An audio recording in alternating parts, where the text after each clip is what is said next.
another lovely time here on Lifepoint with Ucee. On today's episode, we shall be focusing on something we treated in our last episode. I had made a promise that we shall be looking at the model or a tool with which we can do self-awareness.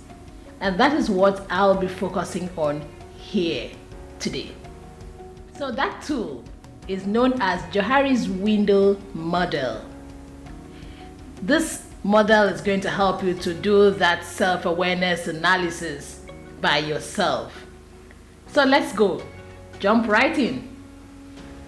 Now, this model is like a rectangle divided into 4 places. So we're going to have 4 squares. Each quadrant represents something. So let's take the first quadrant. The first quadrant is known as open self. In this quadrant, whatever thing that is here is known to you and known to others. Anything you do here is a well-known fact. If you were a singer, you know you're a singer. Others know you're a singer. If you're a good cook, they know you're a good cook. Others know that. The second one, that's the second quadrant, is known as blind self. An interesting quadrant. Here in this quadrant, things that happen here are not known to you, but known to others. Perhaps that's why it's called a blind self. You don't know you're like this. Others know that you are. Third quadrant. This quadrant is known as hidden self. Here in this quadrant, whatever thing that happens here is known to you alone. Others don't know. Another unique quadrant. So you know what is going on. You know what you do, especially your secret place. But others don't know. That's why it's a hidden self. And the last quadrant is known as unknown self.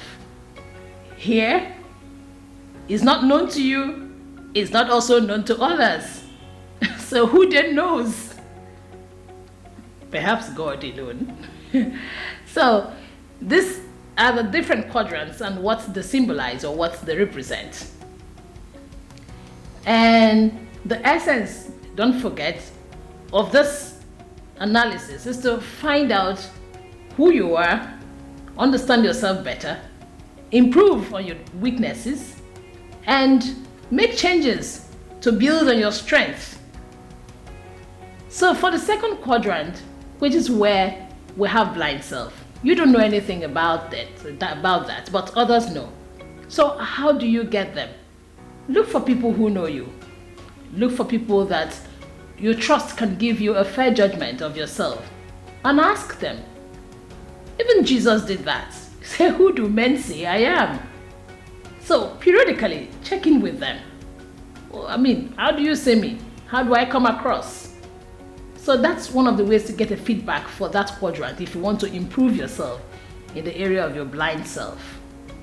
For the hidden self, it's you alone. Like I said, others don't know you are like that, but you know. So you look at yourself. How productive are the attitudes or the things that you're doing as a hidden self? How productive are they for you? If they are not, then it's time to improve.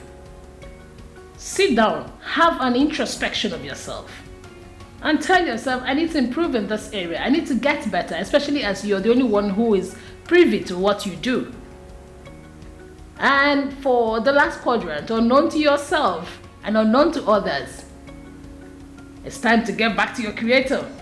That's where your purpose lies.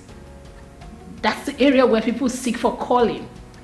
And so it's only God you have to go back to teach you better on your unknown self. So that's where we're having a wrap today. And go back and practice.